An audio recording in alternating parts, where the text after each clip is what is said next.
हर रोज Lemon News पर।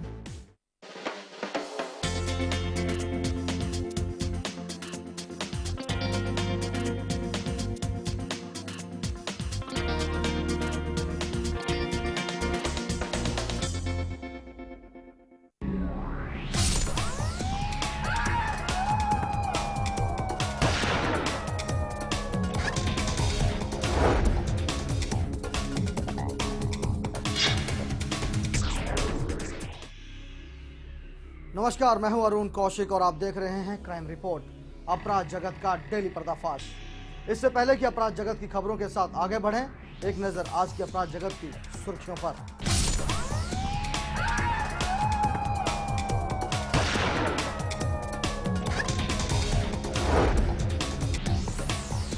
Indian Mujahideen मचा सकता है चुनावों में आतंक, खुफिया विभाग के नए अलर्ट से सुरक्षा एजेंसियों के हाथ पांव फूले। अभिनेता रंजीत के नौकर की रहस्यमय मौत, जांच में जुटी पुलिस। और धरे गए महाठग, बैंकों के ग्राहकों को लगाते थे चूना। देश की सुरक्षा और खुफिया एजेंसियों को लगा जैसे आतंक के इस आका की गिरफ्तारी के बाद संगठन की कमर टूट चुकी है, लेकिन खुफिया विभाग को मिले नए इनपुट के बाद, और वो भी चुनावों से ठीक पहले, सुरक्षा एजेंसियों के हाथ पांव फूल गए हैं।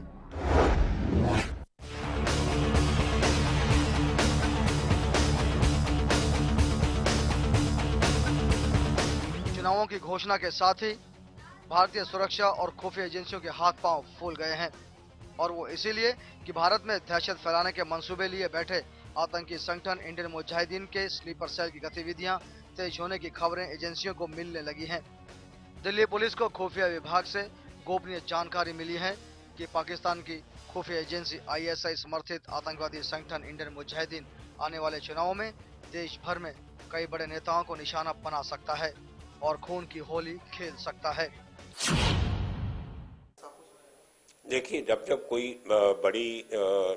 बड़ा काम हिंदुस्तान में होता है, कोई त्यौहार होते हैं या कोई फेस्टिवल्स आते हैं, जैसे दिवाली हुआ, दशहरा हुआ, इसी तरह इलेक्शन भी ऐसी चीज़ है जहाँ पे बहुत से लोग इकट्ठे होते हैं, बहुत बड़ी गिनती में बहुत जगह पे इकट्ठे होते हैं।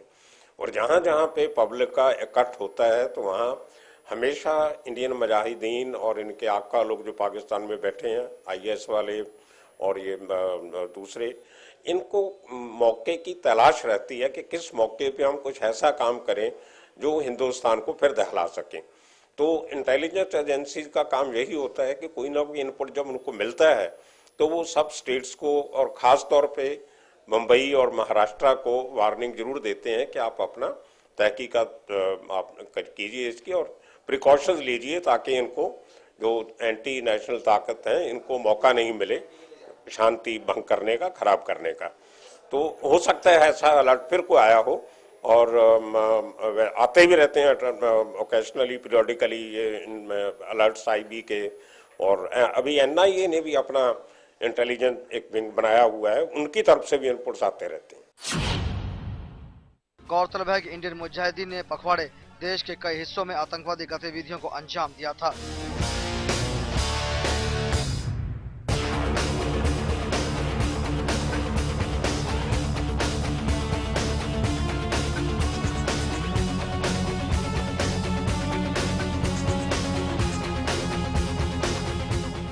और दिल्ली पुलिस के स्पेशल सेल ने बड़े ही मशक्कत के बाद इंडियन मुजाहिदीन के कंट्रोलर यासीन भटकल को गिरफ्तार किया था, जो फिलहाल महाराष्ट्र ATS की गिरफ्त में है।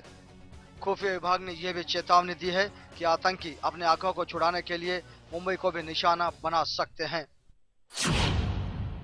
देखिए, इनका जो इंडियन मुजाहिदीन का जो काम करने का तरीका है वो बिल्कुल अलकायदा जैसा है। IM जो है ये अलकायदा के पैटर्न पे ही बनाई गई है, और अलकायदा का जो मैनुअल है, जो मैंने पढ़ा है मैनुअल पूरा, वो उसमें जो जो काम उन्होंने बोले हैं करने के लिए वही काम इंडियन मुजाहिदीन वाले करते हैं। और ये बिल्कुल सीक्रेटिव किस्म की ऑर्गेनाइजेशन है। इसका अगर एक मॉड्यूल जो है अगर वो बस्ट होता है, वो पकड़ा जाता है, तो उनसे ये भी मालूम नहीं पड़ता कि उनके दूसरे मॉड्यूल्स कहाँ हैं। इनका हर 3-4 लोगों के बाद डेड एंड आ जाता है। तो इनको खुद मालूम नहीं होता कि हमारे आगे जो लोग हैं वो कौन है, कहाँ से ऑपरेट कर रहे हैं और क्या काम करेंगे। तो ये सिरदर्दी का बहुत बड़ा कारण है इंडियन इंटेलिजेंस एजेंसीज के लिए कि इनके पूरे मॉड्यूल जो हैं वो बस्ट करना बहुत मुश्किल काम है, क्योंकि ये आपस में इतनी सीक्रेसी रखते हैं तो बाहर बात निकलती नहीं। तो यासिन भटकल एक बहुत बड़ा एक कारिंदा था इस पूरी एक्सरसाइज में, और उसकी अरेस्ट ने काफ़ी कुछ जो होने वाला था इन दिनों में उसको रोका भी गया है। और आगे कुछ जो उनकी ये प्लानिंग इनकी कोई 10-15 दिन की नहीं होती है, ये एक साल 2-2 साल लंबा पीरियड सोच के प्लानिंग करते हैं, चलते हैं। उस हिसाब से उसने जो इन्फॉर्मेशन दी होगी वो कहाँ तक वो कामयाबी उसको दे सकते हैं IM वाले, और कितनी कामयाबी से एजेंसीज वाले उसको रोक सकते हैं, ये देखने की बात। सर, इस तरह के हमलों में पाकिस्तान के ISI अधिकारियों का कितना हाथ आप मानते हैं? देखो, वो तो रहेगा उनका हाथ, क्योंकि ऐसे काम लॉजिस्टिक सपोर्ट, फाइनेंशियल मदद और मैन पावर की सप्लाई के बिना नहीं चलते हैं।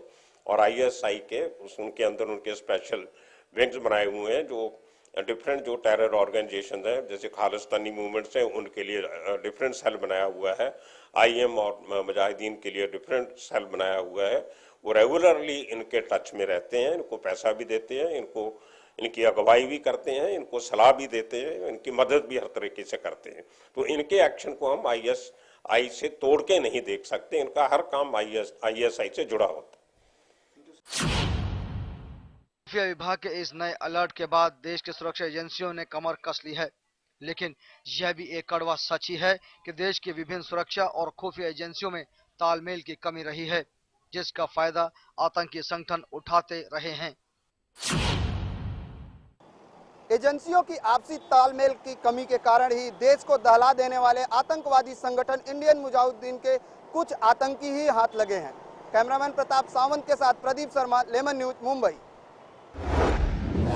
कहते हैं कि अगर किसी सेलिब्रिटी के घर मच्छर भी मरता है तो वो खबर बन जाती है, और अगर किसी सेलिब्रिटी के घर किसी शख्स की मौत हो जाए तब जी हां, वो मीडिया की सुर्खियां बनता है। ताजा मामला रंजीत से जुड़ा हुआ है। गुजरे जमाने के खलनायक रंजीत के घर से आई एक खबर ने फिल्म इंडस्ट्री में हड़कंप मचा दिया। टीवी चैनल्स की गाड़ियां रंजीत के जू स्थित बंगले की ओर सरपट दौड़ पड़ी, लेकिन वहां पहुंचते ही पता चला कि रंजीत के नौकर नागराज की रहस्यमय मौत हो गई है। पुलिस भी मौके वारदात पर पहुंची, नौकर की लाश को अपने ताबे में ले लिया और प्राथमिक जानकारी के आधार पर दावे कर दिए कि नागराज ने खुदकुशी की है।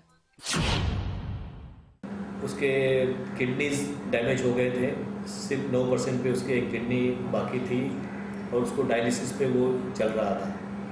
हर 3 दिन के बाद में उसको डायलिसिस करना पड़ता था, इसलिए बहुत वीक हो गया था और 4-5 दिन से वो फ्रस्ट्रेटेड हो गया था, डिप्रेशन में आ गया था कि ये ज़िंदगी मुझे नहीं चाहिए और मैं कूद जाऊंगा, मैं खुदकुशी कर लूँगा। ऐसा उसके भाई और उसकी माँ और मिसेस बेदी को भी वो बोलते रहने का। तो कल वो ऐसे हालत में पाया गया है विटनेसेस के मुताबिक, और ये सब देखते हुए ऐसा लग रहा है कि उसने खुदकुशी की है। पुलिस ने रंजीत, उनके घर के सदस्य और घर में काम करने वाले कई लोगों के बयान दर्ज किए हैं। पुलिस ने नागराज के शव को पोस्टमार्टम के लिए भेज दिया है, लेकिन पुलिस ने इस बात का भी इनकार नहीं किया कि जांच खत्म हो गई है।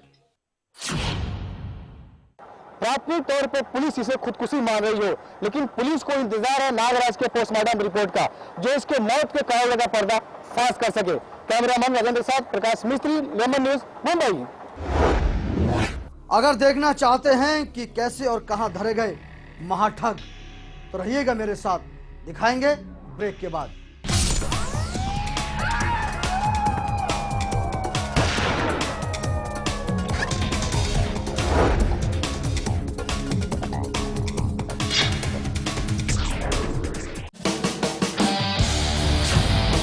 क्या फ्रॉड में फंसा है आपका पैसा? क्या स्कैम में उलझी है आपकी रकम? नमस्कार, मैं हूँ Ravi Nathani. Don't wait for a longer period, because नहीं तो वो टाइम बाद प्रेस में चला जाएगा और फिर आप कुछ नहीं कर पाएंगे। क्या आपके साथ भी किसी कंपनी ने किया है धोखा? कंपनी को बोले boss this is the limit, you have to give my money back. Consumer ने हमें कंप्लेन दी कि मेरे पैसे बैंक ने लूट लिए हैं। स्कैम्स एंड फ्रॉड की टीम आपको देगी पूरी मदद। हमारी पूरी टीम इस चीज को इन्वेस्टिगेट कर रही है, एक एक पन्ना पढ़ रही है। स्कैम्स एंड फ्रॉड रोजाना शाम 7:27 पर, रोजाना दोपहर 2:27 पर। समय का टॉर्चर तो सभी सहते हैं, पर टिकते वही जो समय के साथ बहते हैं। जब तारे और टैरो का कनेक्शन हो तो हर कार्ड कुछ कहता है। मेरे यानी क्रिस्टीना सैकिया के साथ देखिए तारे, टैरो एंड टिप्स हर रोज लेमन न्यूज पर।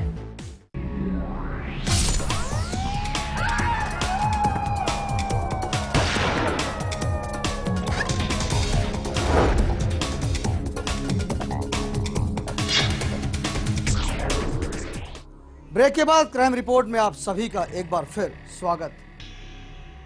इस गैंग के प्यादों का सबसे बड़ा हथियार था बोल बच्चन। जी हां, अपने टारगेट को ये अपनी चिकनी चुपड़ी बातों पे फांसते, इसके बाद उसका ध्यान हटाते और मौका देखते ही उसे लूटकर फरार हो जाते। अब तक कई वारदातों को यह गिरोह अंजाम दे चुका है, लेकिन कानून के लंबे हाथ आज भी इनके गिरेबान तक नहीं पहुंचे हैं। फिलहाल पुलिस की गिरफ्त में आया ये शातिर भाईखला परिसर में अपनी इस बाइक से घूमता था। जहां इसे कोई अकेली वृद्ध महिला नजर आती थी तो उनके पास जाता और उनसे किसी भी शख्स का नाम लेकर पूछता था कि क्या वो महिला उस शख्स को जानती है, और यदि वो वृद्ध महिला उस नाम के किसी शख्स को जानती होती तो ये शातिर उस वृद्ध महिला से बड़े प्यार से बातें करता और पल भर में ही उस महिला से ऐसा व्यवहार बनाता कि जैसे वो उनके भरोसे के लायक हो।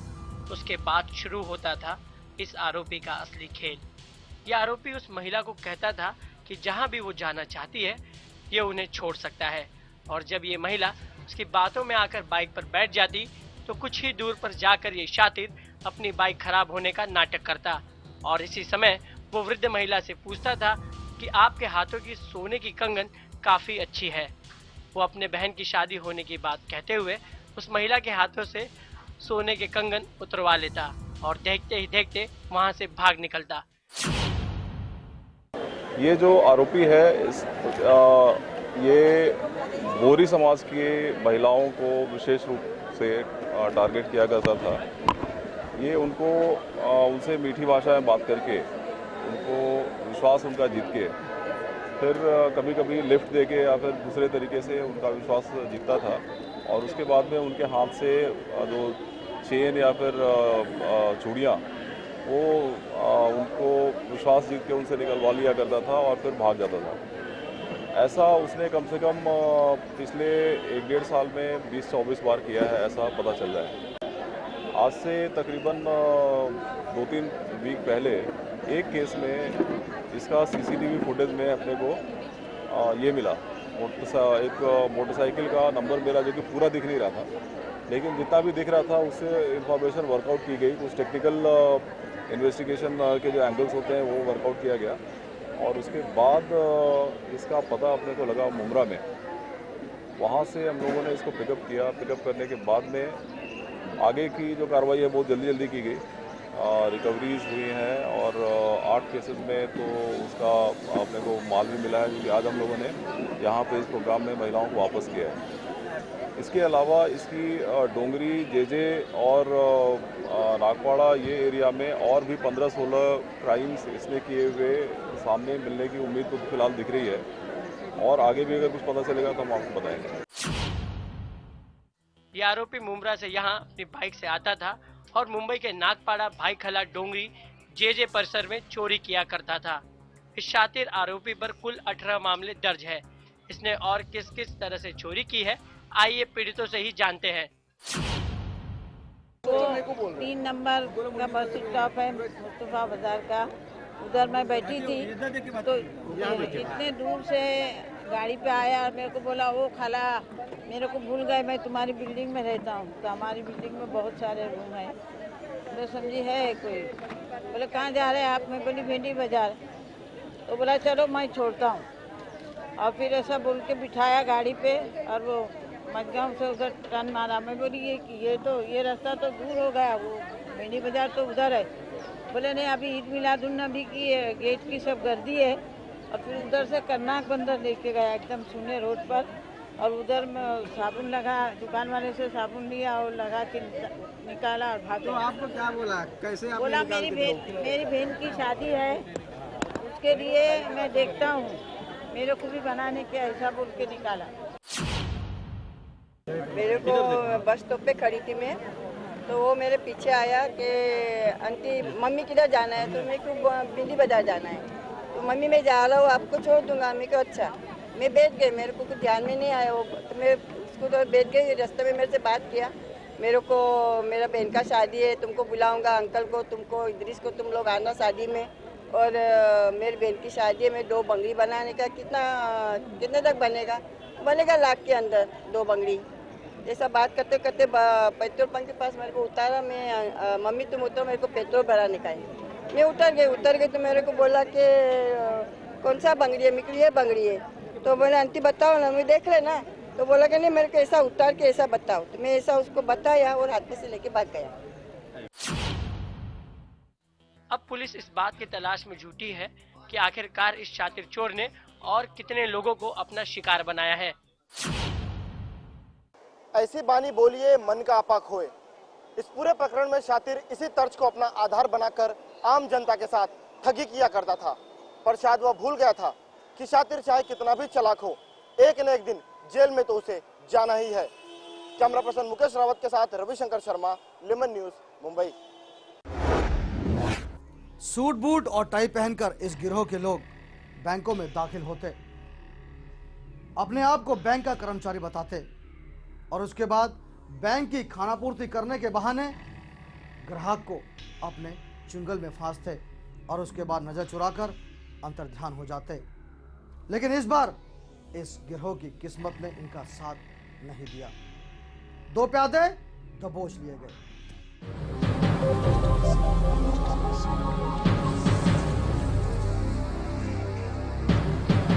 पुलिस की गिरफ्त में आए इन शातिर ठगों को गौर से देखिए। इनके ठगी करने का तरीका बेहद ही शातिराना था। पहले तो ये गरीब और सीधे साधे लोगों को अपना शिकार बनाते थे और फिर अपने गांव निकल जाते। सबसे पहले तो उन बैंकों की रेकी करते थे जहां भीड़ ज्यादा हुआ करती थी। भीड़ का फायदा उठाकर ये सबसे पहले अपना शिकार तय करते, फिर उनके पैसे भरने या मनी ऑर्डर करने के बहाने उनसे पैसे लेते और उनका ध्यान बटाकर पैसे लेकर फरार हो जाते थे। लेकिन कहते हैं ना, अपराधी कितना भी शातिर क्यों ना हो, पुलिस के हत्थे चढ़ ही जाता है। इन ठगों का शिकार हुए एक पीड़ित ने इसकी शिकायत नेरुल पुलिस स्टेशन में की, जिसके बाद काफी मशक्कत के बाद अब ये ठग पुलिस की गिरफ्त में है। उन लोगों को ठगते हैं लोग, उनका मिसअंडरस्टैंडिंग करा के उनके जो पैसे रहते उनके ऊपर ध्यान दे के पैसे ट्रांसफर करने के बहाने और स्लिप भरने के बहाने उनके पैसे चुरा के लेके जाते हैं, या तो फिर उनके पैसे ट्रांसफर करने के बाद अपने हाथ में लेके उनके हाथ में कागज का बंडल लेके वो उनके पैसे चुरा के लेके जाते हैं। उन्होंने अभी तक बोला है कि मुंबई में वेटी में किया है, पूना में किया है और अदर स्टेट में पंजाब वगैरह लुधियाना सिटी में किया है, उन्होंने ऐसा बताया है। इन्वेस्टिगेशन चालू है।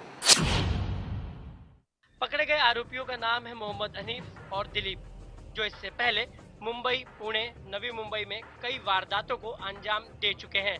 अब फिलहाल पुलिस पकड़े गए इन ठगों से पूछताछ कर रही है और जानने की कोशिश कर रही है कि इससे पहले इन्होंने और कितनी वारदात को अंजाम दिया है और इनके साथ और कितने लोग शामिल हैं। नवी मुंबई नेरुल पुलिस ने 2 शातिर ठगों को हिरासत में लिए हैं। पकड़े गए आरोपी का शिकार गरीब और मजदूर तबके के लोग बना करते थे। पकड़े गए आरोपियों ने महाराष्ट्र के अलग अलग शहरों में इस तरह के ठगी के वारदात को अंजाम दिए थे। पकड़े गए आरोपियों से फिलहाल नेरुल पुलिस पूछताछ कर रही है कि उन्होंने अब तक कितने वारदात को अंजाम दिए गए हैं। कैमरा पर्सन विकास मानी के साथ मैं Gopal Shah, lemon news, Navi Mumbai. Crime report में लेंगे एक और छोटा सा ब्रेक। लौटेंगे तो दिखाएंगे नाबालिग बाइक चोरों की कारस्तानियां।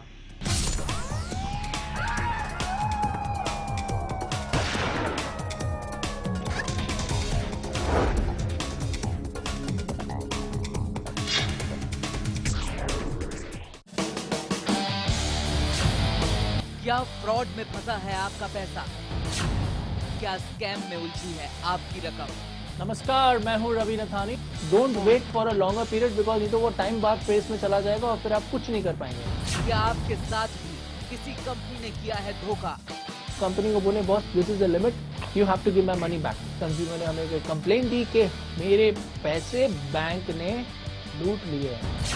स्कैम्स एंड फ्रॉड्स की टीम आपको देगी पूरी मदद। हमारी पूरी टीम इस चीज को इन्वेस्टिगेट कर रही है, एक एक पन्ना पढ़ रही है। स्कैम्स एंड फ्रॉड रोजाना शाम 7:27 पर, रोजाना दोपहर 2:27 पर।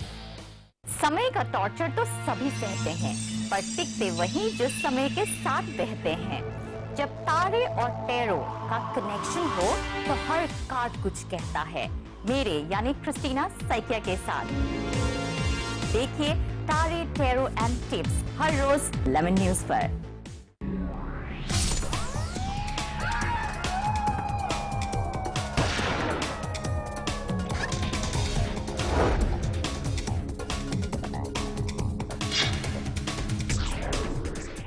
ब्रेक के बाद क्राइम रिपोर्ट में आप सभी का एक बार फिर स्वागत। मौज मस्ती और लड़कियों को लुभाने के लिए इन बच्चों ने उस शॉर्टकट को अपनाया जिसका आखिरी पड़ाव जेल की काल कोठरी होती है। मामला नवी मुंबई का है। मौज मस्ती के लिए चुराते थे मोटरसाइकिल, भारी पड़ा अपराध का रास्ता। अब पहुंच गए हैं हवालात।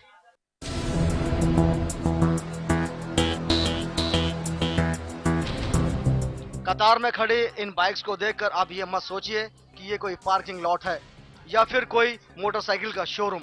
दरअसल ये सभी मोटर बाइक्स पुलिस थाने के अहाते में खड़ी हैं और वो इसीलिए कि ये सब मोटरसाइकिल चोरी की हैं। जी हाँ, चोरी की।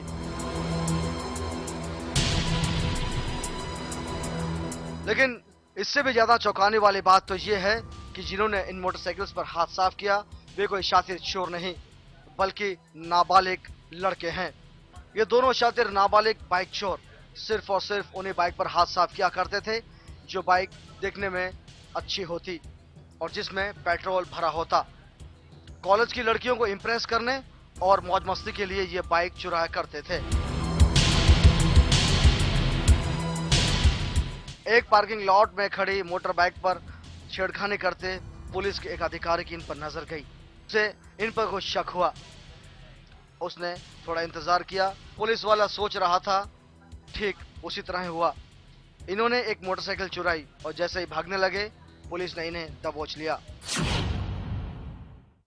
और ये कॉम्बिंग ऑपरेशन के दरमियान 3 कुछ अल्पवयीन बच्चे हमें मिले, तो उनको इंट्रोगेट करने के बाद 2 घरपुड़ी के गुने और 8 मोटरसाइकिल उनके पास से हमने बरामद की है। बहरहाल अब पुलिस इन दोनों शातिरों से यह जानने की जुगत में लगी है कि इससे पहले इन्होंने कितनी वारदातों को अंजाम दिया है। नई मुंबई से Gopal Shah, crime desk, lemon news.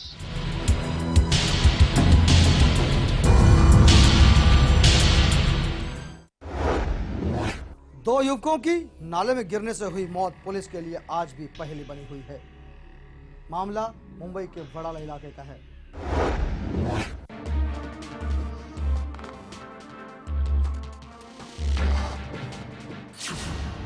बुरी संगत का असर भी बुरा। बुरी संगत ने ले ली 2 की जान। कहते हैं बुरी संगत का असर भी बुरा ही होता है। तभी तो दोस्तों की मदद के लिए राहुल और दुर्गेश को अपनी जान गंवानी पड़ गई। दरअसल गुरुवार रात वडाला के एंटॉप हिल के इलाके में 2 गुटों में झगड़ा शुरू हो गया, जिसमें एक गुट में राहुल और दुर्गेश भी शामिल थे। लेकिन झगड़ा बढ़ता देख राहुल और दुर्गेश का गुट भागने लगा। इसी दौरान राहुल, दुर्गेश समेत 3 और लोग नाले में गिर गए। बाकी तीनों तो बच गए, लेकिन राहुल और दुर्गेश को इस दौरान अपनी जान गंवानी पड़ गई। आज आपल्याला त्या 2 डेड बॉडी मिळालेल्या आहेत। त्याची हकीकत अशी आहे की काल संध्याकाळी 10:30 वाजता एक इम्तियाज म्हणून मनुष्य आहे, तो पण नोंद मावली आहे, त्याच्यावर 7 केसेस आहेत आणि दुसरा पन्नालाल यादव म्हणून आहे, त्याच्यावर 14 गुन्हे आहेत। ह्या दोघांची काल संध्याकाळी 8 वाजता भांडणं झाली होती। 8 वाजता भांडणं झाल्यानंतर हा पन्नालाल यादवच्या भीतीने हा इम्तियाज निघून गेला होता। मात्र ज्यावेळेस तो 10:30 वाजता तिथे एक संडासच्या जवळ उभा होता, त्यावेळेस पन्नालाल यादवच्या मुलांनी आणि त्यांनी त्याला पाहिलं म्हणून त्यांनी त्याला मारण्यासाठी हत्यारासह त्याच्या मागे लागले. हत्यारासह मागे लागल्यावर ती ज्यावेळेस तो पळाल्यानंतर तिथे एक मोठा नाला आहे, त्या नाल्याच्या अलीकडे त्या इम्तियाजला हे लोकांनी मारलं. जे लोक त्याला मारतायत हे कळालं त्यावेळेस ह्या इम्तियाजचे काही लोक 10-12 लोक पळत तिकडे यायला लागले. लोक पळत हे पाहिल्यावर हे जे मारणारे लोक होते ते मारणारे लोक इकडे तिकडे पळाले. मारणारे पन्नालाल यादव त्याचे जोडीदार होते, त्यापैकी 4 ते 5 जण त्या नाल्यातून पलीकडे जाण्यासाठी पळाले. त्यातले 3 जण पलीकडे निघून गेले, मात्र 2 जण त्या नाल्यावर तिथे उड्या मारल्या, तिथे अडकून, त्यामुळे त्यांचा बुडून मृत्यू झालेला आहे. आणि सकाळी आज ज्यावेळेस त्यांचे नातेवाईक शोधत होते त्या भागामध्ये त्यावेळेस त्यांना पाण्याच्या वरती या 2 डेड बॉडी दिसल्या. बुरी संगत की वजह से अपनी जान गंवाने वाला राहुल एक अच्छी कंपनी में सेल्समैन का काम करता था और अपने घर की जरूरतें पूरी करता था, जबकि दुर्गेश 10वीं की पढ़ाई कर रहा था. इतना ही नहीं, दोनों का किसी तरह का क्रिमिनल रिकॉर्ड भी नहीं था, लेकिन दोस्तों के साथ जाना दोनों के लिए काफी महंगा साबित हो गया. दूसरी तरफ दुर्गेश के परिवार वालों की माने तो उन्हें दुर्गेश की मौत की असली वजह अब भी पता नहीं लग पा रही. इधर वो भंडारा था साईं बाबा का, तो मेरा लड़का इधर से एक लड़का बोला पर फोन घर पर आया, उसको लिया आ गया. तो मैं बोला दुर्गेश किधर जा रहा है, बोला अम्मा मैं आ रहा हूँ. फिर उसके बाद 10-15 मिनट के बाद मालूम पड़ा कि झगड़ा हुआ. तो मैं अपने दुर्गेश को ढूंढने लगा, वो मिला नहीं. कोई बोलता है पुलिस चौकी में बंद हो गया, कोई बोलता है कि हॉस्पिटल में गया है. क्या हुआ कि 4 आदमी उसके पीछे तलवार लेके भागा. 5 आदमी मतलब मेरा लड़का जो है ना, 5 आदमी वो साथ में था, भाग रहा था. भागने के बाद वो लोग अपनी जान बचाने के लिए गटर में गिरा. फिलहाल पुलिस की ओर से तो इस मामले में जांच की बात की जा रही है, लेकिन बुरी संगत की वजह से 2 जानें जरूर चली गई और अब राहुल और दुर्गेश के घर वालों के पास सिर्फ पछतावे के अलावा कुछ और नहीं बचा. Ravishankar Sharma, lemon news, Mumbai.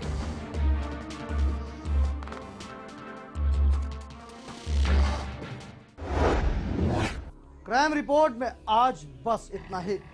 आपसे कल फिर होगी मुलाकात. तब तक रहें होशियार, ना दे अफवाहों पर ध्यान और लड़ते रहें जुर्म से. हम हैं आपके साथ. अब देखते रहें क्राइम रिपोर्ट, अपराध जगत का डेली पर्दाफाश. क्राइम रिपोर्ट की पूरी टीम के साथ अरुण कौशिक को दीजिए इजाजत.